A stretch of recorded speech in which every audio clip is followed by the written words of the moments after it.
I'm a terror warrior. As you know, the president is the drone king, conducting the war on terror from space, killing al-Qaeda and Taliban leaders with Hellfire missiles.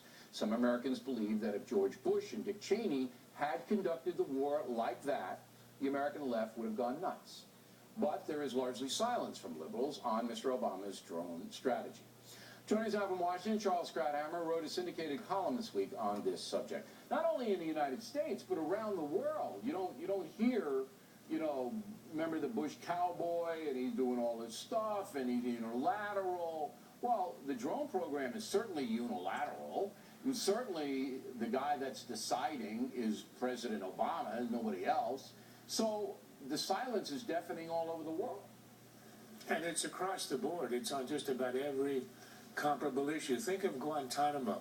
For years and years, the left here and abroad was complaining of how this was sort of a denial and upending of all of that America holds dear.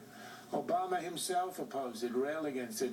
When he was president, he went around the world on his first apology tour, speaking about what a stain it was, and now it remains open. Do you hear a peep from the left? You hear nothing. Remember with the Patriot Act, eavesdropping, wiretaps, preventative detention, indefinite detention, rendition of prisoners, all of these were the Bush administration tearing up the Constitution. Every single one is still in place. Do you hear a word from the left? And the worst is just the Afghan war itself. Think about this. Obama triples the number of troops. He doubles the casualty rate. So it isn't only the rights of people, but Americans are dying.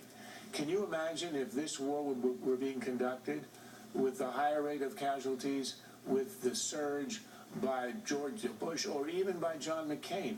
They'd be out there in the streets. But because it's Obama, because it's a liberal, because it's a Democrat, you get nothing.